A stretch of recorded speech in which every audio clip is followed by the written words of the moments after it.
السلام علیکم دوستو، ویلکم کرتا ہوں عرب نیوز پاکستان یوٹیوب چینل میں۔ امید کرتا ہوں اب سب دوست خیر و عافیت سے ہوں گے۔ تو دوستو بڑھتے ہیں آج کی تازہ ترین ہیڈ لائنز میں،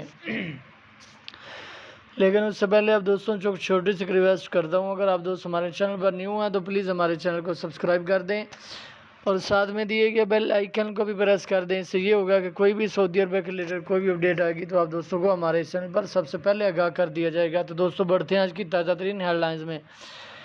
پی آئی اے نے بحرین کے لیے براہ راست پروازوں کا آغاز کر دیا۔ اسلام آباد۔ پی آئی اے نے پاکستان سے بحرین کے لیے براہ راست پروازوں کا آغاز کر دیا۔ براہ راست پروازوں سے مسافر کم وقت میں اپنی منزل تک پہنچ سکیں گے۔ بحرین کے لیے ہفتہ وار دوپہر پروازیں چلائی جائیں گی۔ تفصیلات کے مطابق پی آئی اے نے پاکستان سے بحرین کے لیے فضائی آپریشن بحال کر دیا۔ پہلی پرواز پی آئی اے کے 199 آج لاہور سے 156 مسافروں کو لے کر روانہ ہوگی۔ پی آئی اے بحرین کے لیے ہفتہ وار 2 پروازیں چلائی جا رہی ہیں۔ جمعہ کو لاہور سے اور اتوار کو اسلام آباد سے بحرین کے لیے پروازیں روانہ ہوگی اور براہ راست پروازوں سے مسافر کم وقت میں اپنی منزل تک پہنچ سکیں گے۔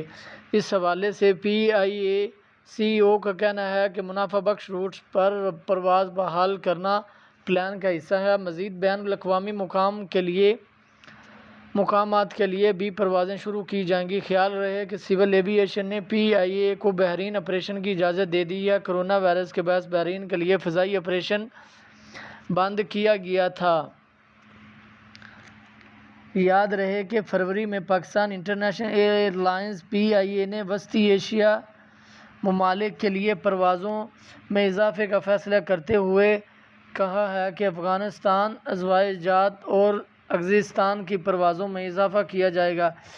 پی آئی اے پہلے مرحلے میں افغانستان کے حل کے لیے اپنی پروازوں میں اضافہ کرتے ہوئے ہفتہ وار کو 5 پروازیں اور دوسرے مرحلے میں افغانستان کے لیے روزانہ کی بنیاد پر ہفتہ وار 7 پروازیں چلائی جائیں گی۔ تو دوستو یہ تھی آج کی چھوٹی سی نیوز۔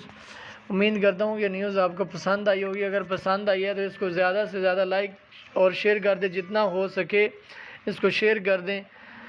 آج تک کے لیے اتنا ہی، مزید ملتے ہیں ایک نئی نیوز میں، تب تک کے لیے اللہ حافظ۔